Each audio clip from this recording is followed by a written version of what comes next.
Mari kita buka kebaktian kita pada malam ini dengan nyanyikan lagu tema kumpulan kebaktian rohani kita. Tiap hari aku selalu berjalan.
Surga, terima kasih Tuhan.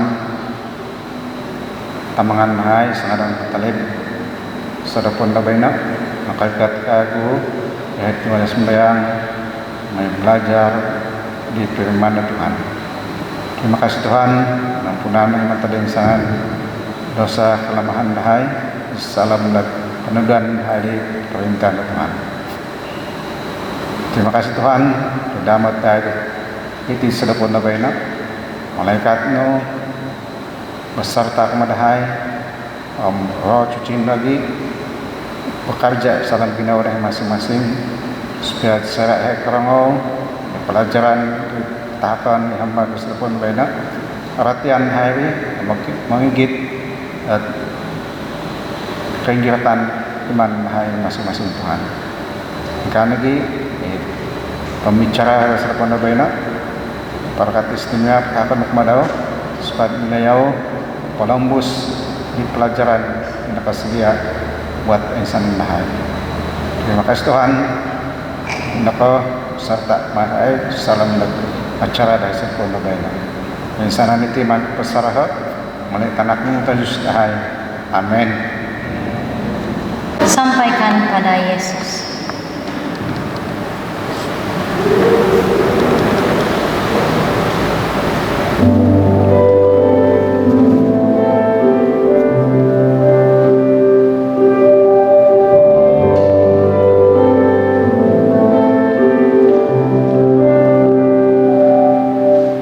Saat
hari Sabat?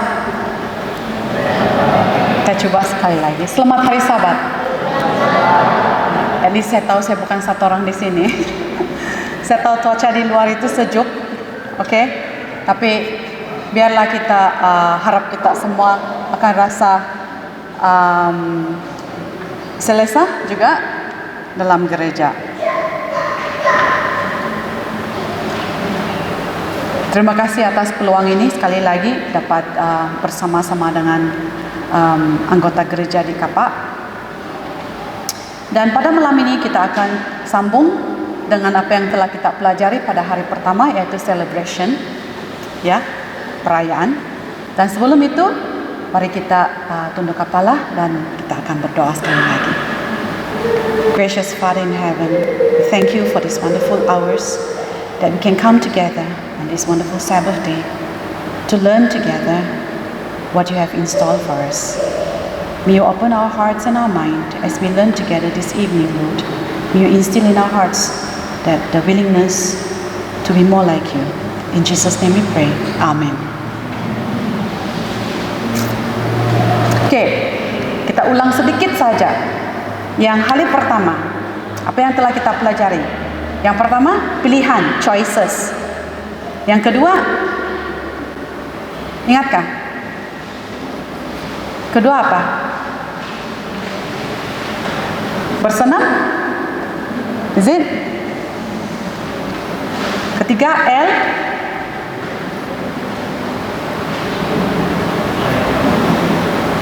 Hah? Air? Liquid? Is it? And then the other one, E. Lagi satu E. Exercise. What about B? Believe, percaya. R, rest. Kan? Apakah siapa yang sudah start mengamalkan yang itu? 2 hari yang lalu, not yesterday, hari Rabu, saya sudah start pergi exercise, saya sudah pergi naik bukit perahu. Tapi sekarang kaki masih sakit-sakit lagi sedikit sebab lama sudah saya tidak naik. Oke, pada malam ini kita akan belajar next, yaitu air, udara. Oke? Kalau melihat dalam slide ini, selalu kita cakap udara itu penuh dengan oksigen. Tapi sebenarnya oksigen itu dalam kita punya ruangan di sini, ya, atmosfer, oke? Ia cuma 21% saja. Kebanyakannya ialah 78%. Yang 78% itu adalah nitrogen. Bukan oksigen, nitrogen. 21% ialah oksigen dan gas-gas yang lain, oke? Gas-gas yang lain itulah menabak dia punya pie chart sana itu kecil-kecil saja. Tetapi apakah udara ini penting bagi kehidupan kita? Ia seharus seimbang, ya. It has to be balanced, oke? Dalam semua gas-gas. Tidak boleh terlampau lebih oksigen ataupun lebih nitrogen ataupun lebih yang lain-lain.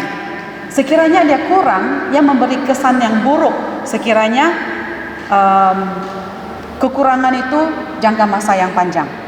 Contohnya sekiranya oksigen itu kan terlalu lama kurang dari badan kita, otak kita tidak akan berfungsi dengan baik. Oke? Nitrogen kurang, tumbuhan tidak sihat. Contohnya kalau kita tanam kacang, oke? It gives the soil a lot of nitrogen, right? Tapi kalau ia terlalu banyak, ia membuat ia jadi keracunan, oke? Ataupun tidak baik. Oksigen kalau lebih, kalau terlampau lebih oksigen itu ia juga boleh merosakkan paru-paru kita, oke? Kita boleh pengsan ataupun dipanggil toxicity of oxygen. Kalau karbon dioksida lebih, pernafasan itu akan cepat, oke? Dan kita akan confuse kalau apa itu karbon dioksida. berlebihan. Oke, ini banyak perkataan di sini ya. Dia bilang badan kita, oke? Ia sentiasa memastikan yang oksigen itu cukup. Alright? Dan dalam otak kita, yaitu di belakang di sini, alright? Saraf tunjang di belakang kepala kita itu dipanggil medulla oblongata. Di tempat itulah yang merangsangkan supaya kita terus bernafas. Jadi kalau kita tahan nafas selama-lama yang kau bilang, oh saya boleh 5 menit pun saya boleh. Tidak mungkin 5 menit Mungkin dalam dunia ini mungkin ada 1-2 orang yang boleh tahan begitu. Tetapi secara otomatis yang benda medulla oblongata ini, dia akan merangsangkan badan kita. Dia bilang tidak cukup sudah oksigen bernapas, dia bilang, ataupun karbon dioksida terlampau banyak sudah dalam badan kau harus bernapas. Jadi disebabkan otomatis itu kita sentiasa bernafas. Oke, itu adalah sistem yang saya ceritakan secara simple yang mana boleh. Oke. Jadi saya mau kasih cerita. Kenapa pentingnya oksigen? Oke. Ayah saya sebelum ini dia kerja di kayu balak. Waktu dia muda. Waktu kami kecil, tiadalah dia selalu di rumah sebab dia kerja di somel di kayu balakan. Jadi waktu itu, jadi saya bukan seorang yang merokok. Dia tidak menginum juga, tidak juga merokok. Tetapi pada umur dia sekarang 80-an,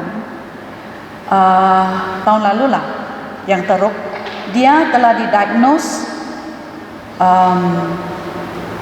chronic lung fibrosis, di mana paru-parunya itu mengeras sepertinya sponge ya, yang sponge kita cuci piring tuh.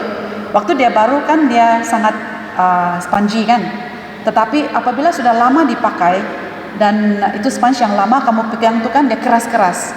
Jadi begitulah contoh dia kan fibrosis. Dan apa terjadi dengan dia ialah sebab dia punya paru-paru itu sudah mengeras dan dia tidak banyak elasticity. Apabila dia bernafas, gas exchange dalam paru-paru itu tidak begitu baik. Dan disebabkan itu, karbon dioksida akan sentiasa banyak di dalam paru-paru dia. Dan dengan itu, dia pernah admit di hospital di mana dia pingsan macam tidak sedar diri. Begini sejak dia mau tidur saja. Jadi saya terpaksa panggil dia, saya bilang, Pak, jangan kau lupa bernapas. Dia bilang, bernapas, saya bilang. Dia bilang begitu, baru dia punya oksigen mau naik. Tetapi dia tidak juga boleh kontrol sebab terlampau banyak karbon dioksida dalam badan dan dia harus pergi ke ICU. Dan ICU itu dokter masukkan tiup untuk keluarkan karbon dioksida dan masukkan oksigen dalam paru-paru. Sebab kalau tidak dia akan bye-bye, dia bilang dokter. Berarti dia akan pergi begitu saja. Sebenarnya dia hampir dia putus nyawa. Sebab apabila ICU panggil saya, dia bilang kan dokter panggil kamu ke ICU sekarang juga, dia bilang. Apabila saya sampai di sana, mereka kasih tahu karbon dioksida dalam badan kita ialah lebih kurang 30 sehingga 35%. Itulah maksimumnya. Oke, yang lain itu haruslah oksigen. Tetapi apabila saya sampai ke ICU, dokter kasih tahu, dia bilang kan, itu nurse kasih tahu, dokter belum sampai, nurse kasih tahu. Dia bilang, Miss, dia punya karbon dioksida terlampau tinggi, dia bilang. Berapa? Saya bilang kan. Dia bilang dia punya karbon dioksida dalam badan itu lebih 100. Saya tidak ingat 110 kah 120. Saya bilang kalau begitu, dia bilang kan, saya pergi panggil, Pak, bangun, saya bilang kan, bernapas kau, saya bilang kan, ngam dokter sampai. Kau boleh cubit lah dia bilang, dia tidak akan buka mata pun, dia bilang. Waduh, walaupun saya seorang nurse yang kerja di hospital, kau pergi panggil lah, dia bilang. Kalau kamu panggil aja. Saya pergi cubit dia, saya tolak di sini, saya picit di sini, di mana kamu coba picit di sini sekuat-kuatnya hati, picit di sini sekuat-kuat hati itu sakit. Tapi saya picit sekuat-kuat hati saya, dia tidak sadar, dia tidak bangun. So dokter bilang, kau harus mau tanda tangan. Kalau tidak, saya tidak boleh selamatkan dia. Saya mesti masukkan tiup, dia bilang. Jadi itulah begitu penting oksigen ataupun udara yang bersih bagi paru-paru kita. Okay, and I praise God that He made it. Walaupun dia masih hidup sekarang, tetapi dia harus menggunakan oksigen dan untuk membantu dalam pernafasan dia. Sekiranya dia tidak oksigen terlalu panjang masanya, dia akan dapat infection dan saya harap itu tidak akan terjadi di masa yang terdekat lah. Okay? Right. Temperance seterusnya. Temperance ataupun kesederhanaan. Kesederhanaan bermaksud perkara yang berbeza bagi setiap orang. Bagi saya mungkin temperance itu adalah contoh adalah supaya saya tidak makan ayam, tidak makan daging ayam, tidak makan ikan. Tapi mungkin bagi teman saya adalah saya bertekad tidak mau minum kopi, tidak mau minum alkohol, tidak mau merokok, ataupun temperance ialah dia bilangkan supaya saya tidak selalu main handphone, ataupun saya tidak temperance supaya saya tidak juga mau lihat Facebook pada hari Sabat. Okay? Temperance on what? Temperance on supaya saya tidak banyak makan makanan apa itu fast food. Okay? Fast food semua orang pun suka kan? Tapi temperance on certain thing. Jadi kita harus cari apakah kesederhanaan yang saya cari dalam kehidupan supaya ya balance dalam kesehatan kita. Bagi kamus Webster mentakrifkan kesederhanaan sebagai kesederhanaan dalam tindakan, pemikiran atau perasaan, atau kesederhanaan atau pantang minum yang memabukkan. Itulah yang saya cakap tadi itu kan. Jadi kalau ada orang di kalangan kita yang minum alkohol, pandai-pandailah kamu ambil itu keputusan untuk memilih yang baik. Kenapa saya cakap dalam gereja? Kamu mungkin heran, kenapa pula kau cakap ada yang minum alkohol di sini? Padahal gereja Seventh-day Adventist. Mungkin waktu saya di Pulau Pinang, jangan diheran kalau orang sudah hidup di kota, walaupun namanya Seventh-day Adventist, makan minumnya itu seperti duniawi, ya. So kita supaya untuk mencapai keseimbangan sebenarnya dalam kehidupan, kita perlu menangani semua aspek kehidupan, keseimbangan dalam semua perkara. Semua perkara, bukan hanya dalam makan minum, bukan hanya dalam exercise, bukan hanya dalam air, tetapi keseluruhan. Sebab dalam Alkitab mengatakan Galatians 5:22-23. But the fruit of the Spirit is love, joy, peace, patience, kindness, goodness, faithfulness, gentleness, and self-control. Kesederhanaan is the same with self-control. Self-control on benda yang kita lemah, yang menjauhkan kita daripada firman Tuhan, yang menjauhkan kita daripada perhubungan erat bersama dengan Tuhan. Integrity, satu perkataan yang tidak biasa kita guna. Amalan jujur. Integrity adalah melakukan sesuatu walaupun orang tidak lihat. Melakukan sesuatu yang baik walaupun tiada orang yang memuji kita. Dia kata di sini, amalan jujur dan menunjukkan pematuhan yang konsisten dan tanpa kompromi kepada prinsip dan nilai moral dan etika yang kukuh. Dalam etika ataupun integriti dianggap sebagai kejujuran dan kebenaran atau ketetapan tindakan seseorang. So, what is our integrity?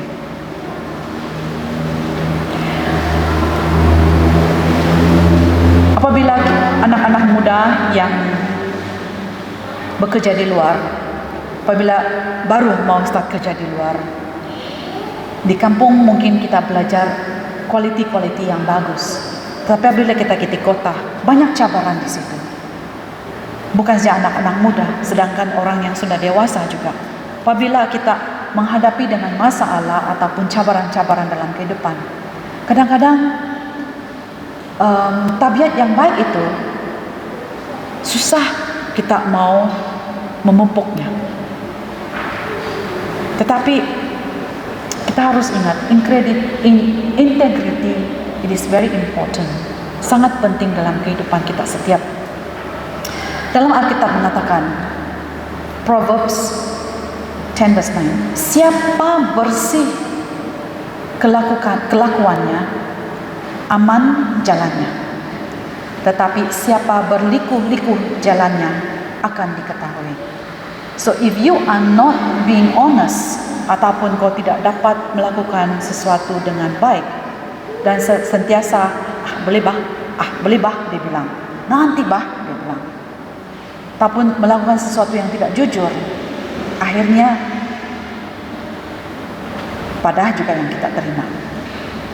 Dalam Proverbs 11 verse 3, orang yang jujur dipimpin oleh ketulusannya, tetapi pengkhianat dirusak oleh kecurangannya.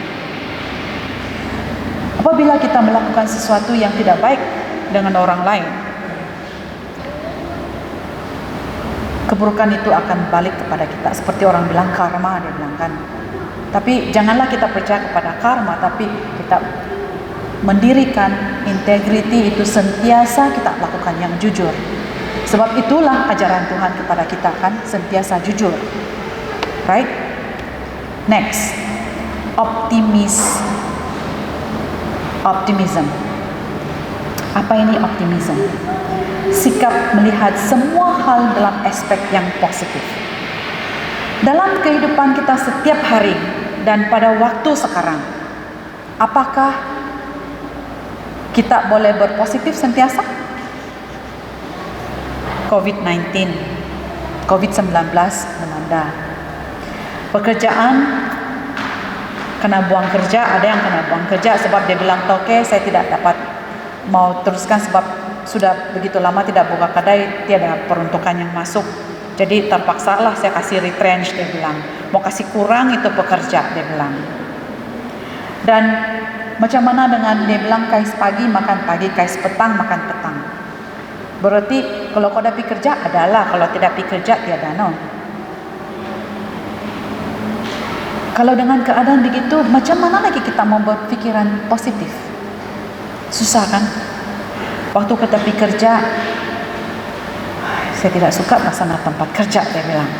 Sebab si Anu kan, dia goyang kaki saja, saya saja yang buat selalu. Tidak lagi mau tolong, dia bilang. How to be optimist? Coba kita, siapa boleh baca di sini? 2 Timotius 3 ayat 1 hingga 5. Ada yang bawa Bible? 2 Timotius 3 ayat 1 hingga 5. Saya sengaja tidak sediakan ini. Ada yang sedia membaca?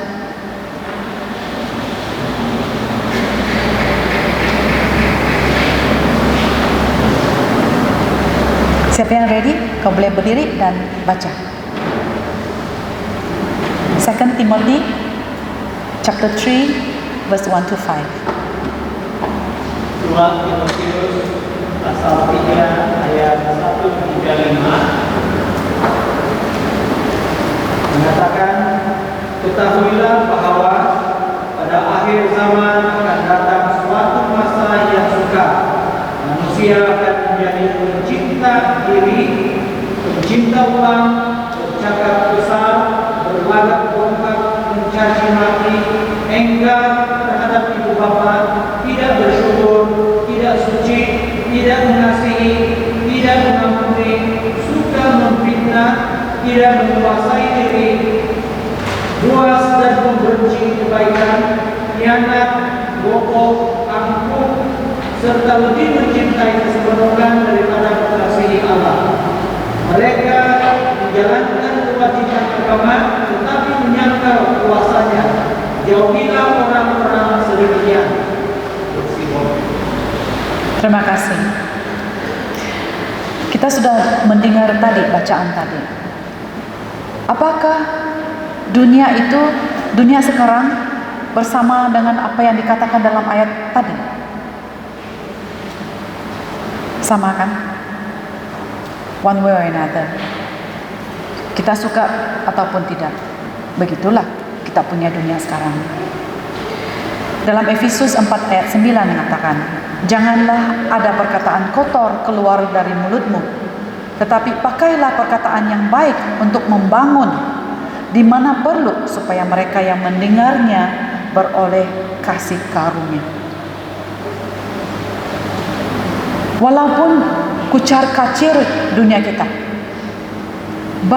banyak yang kita lihat itu semua memberi kesakitan, kekecewaan. Tetapi sebagai seorang umat Kristen, umat Tuhan, marilah kita sama-sama menjadi optimis. Bukan untuk diri kita, tetapi untuk kemuliaan Tuhan. Satu lagi ayat, Ibrani 1 ayat 9. Bukankah telah kuperintahkan kepadamu, kuatkan dan teguhkanlah hatimu. Janganlah kecut dan tawar hati, sebab Tuhan Allahmu menyertai engkau kemanapun engkau pergi. Inilah janji Tuhan. Walaupun ia sukar kadang-kadang bagi kita untuk menjadi optimis, tetapi kata-kata Yesus telah memberi semangat kepada kita. Jadi kita janganlah lupa apabila kita merasakan kekecewaan, baliklah dengan kata-kata dalam Alkitab ini supaya memberi semangat kepada kita. Nutrition, pemakanan yang seimbang untuk membentuk tubuh yang sihat. This is very right. Makanan yang seimbang perlu mengandungi nutrien seperti karbohidrat, protein, lemak, vitamins, dan garam galian pada kadar yang betul. Semua ini kita perlu supaya badan kita seimbang, berfungsi dengan baik. Kalau terlampau banyak garam, darah tinggi lah kita dapat, kan? Kalau terlampau banyak protein, rosaklah buah pinggang. Kalau terlampau banyak karbohidrat, jadi gemuklah kita.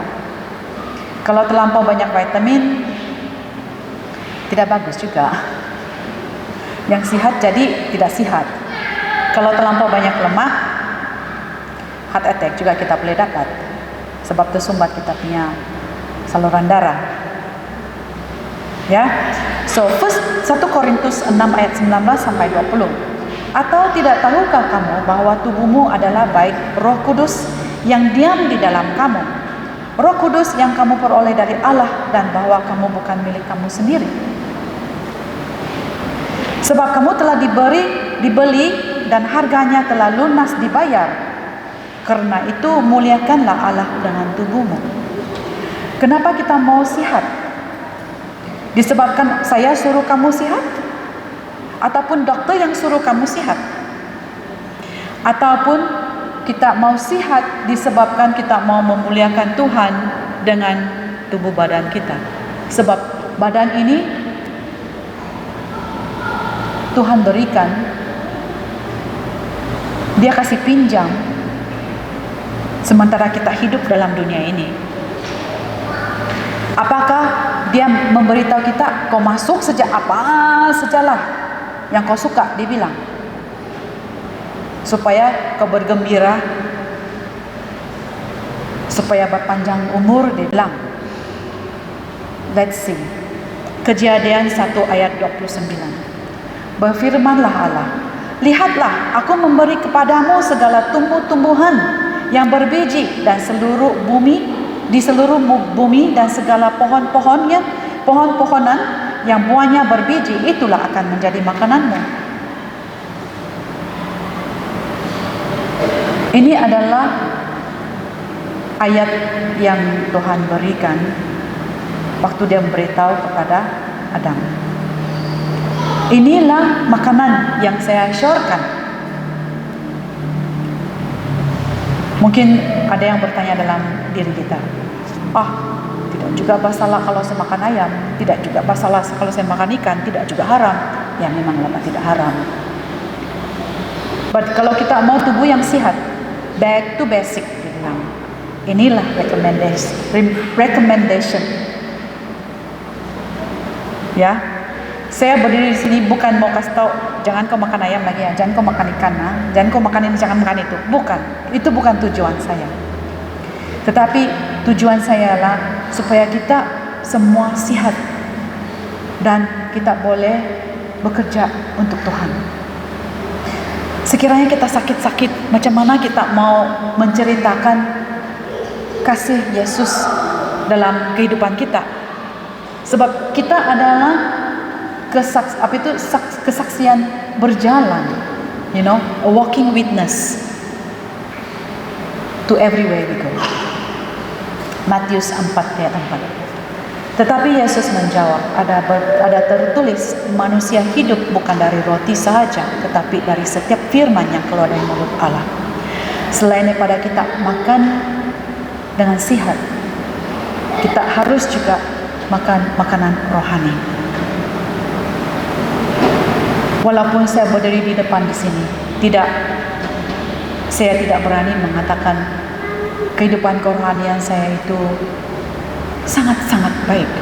Saya masih juga bergumul, ada masanya yang saya ketinggalan di belakang, ada masanya yang saya bersama-sama dengan Tuhan, ada masanya yang saya tercungap-cungap lagi mencari Dia.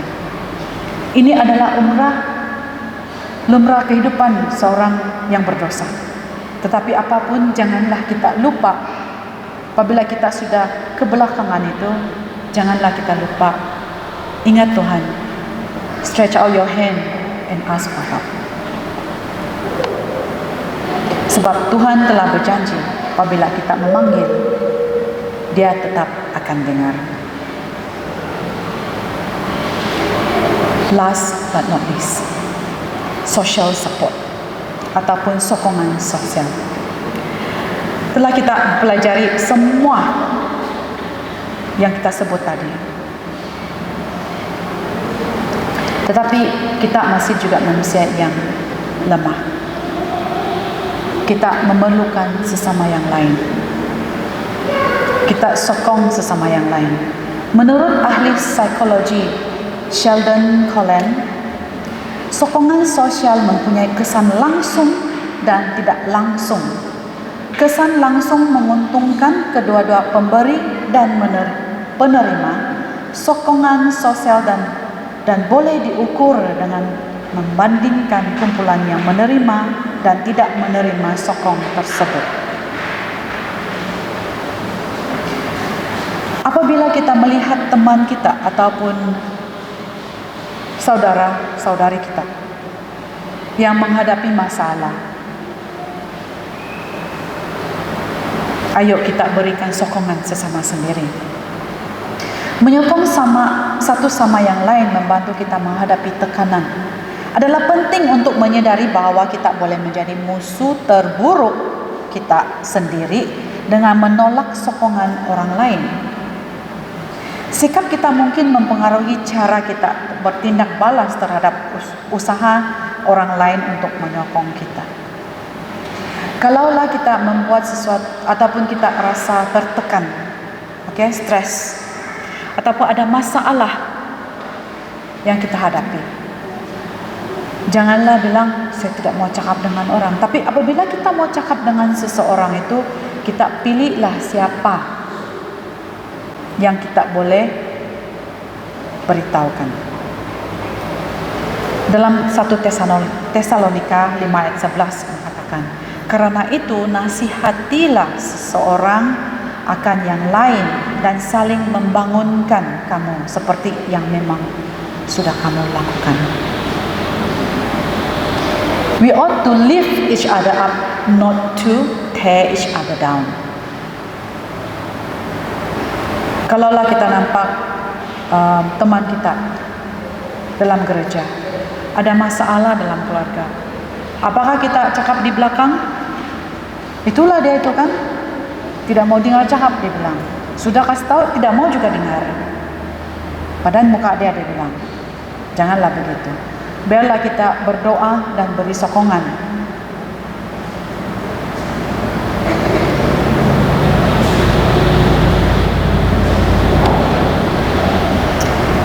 Ibrani 10 ayat 24. Dan marilah kita saling memperhatikan supaya kita saling mendorong dalam kasih dan dalam pekerjaan baik.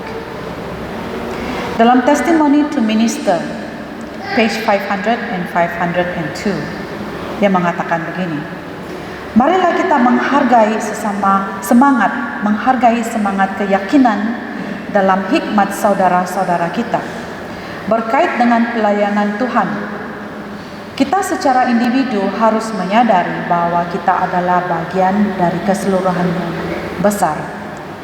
Pekerja untuk Kristus harus berjuang untuk kesatuan. Kami adalah anak-anak dari keluarga yang sama, ataupun kita adalah anak-anak dari keluarga yang sama, dan memiliki satu Bapa Surgawi. Janganlah kita mengenakan pakaian yang berat dan menghargai keraguan dan kurangnya kepercayaan pada saudara-saudara kita. Don't look down on each other. Don't look down on others. Kita seharusnya tidak menyakiti jiwa kita dengan mengumpulkan onak dan duri, tetapi sebaliknya. Kita harus mengumpulkan mawar, bunga lili, dan yang pink color, yang merah muda, dan mengungkapkan keharuman mereka dalam kata-kata dan tindakan kita. Itulah saya katakan kan, bukan juga dalam gereja saja, mungkin dalam tempat sekerja. Kita seharusnya tempat yang kita boleh mula ialah dari rumah kita sendiri. Apakah dalam keluarga itu kita bercakap dengan adik-beradik secara kasar? Disebabkan dia adalah keluarga kita, senang sejak kita mau marah-marah. Apakah waktu kita bercakap dengan anak, kita sentiasa teriak-teriak? Apakah antara adik-beradik sentiasa bertengkar, sentiasa cari pasal? Jangan begitu ya, kita harus ubah. Jadi ini adalah slide saya yang terakhir. Doa saya supaya saya bercakap dengan baik-baik, bukan dengan nada suara yang tinggi.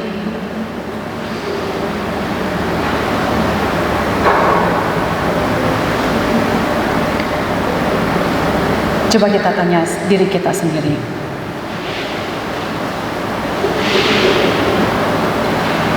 Di manakah dalam kehidupan kita yang harus kita perbaiki supaya kita boleh mencapai perayaan yang seimbang dalam kehidupan kita? Janganlah kita berlekah, jangan bilang nanti baru saya memula. Kesehatan yang seimbang, a healthy lifestyle, bermula sekarang juga. Bukan besok, bukan lusa, bukan tulat. Sebab kita tidak tahu bila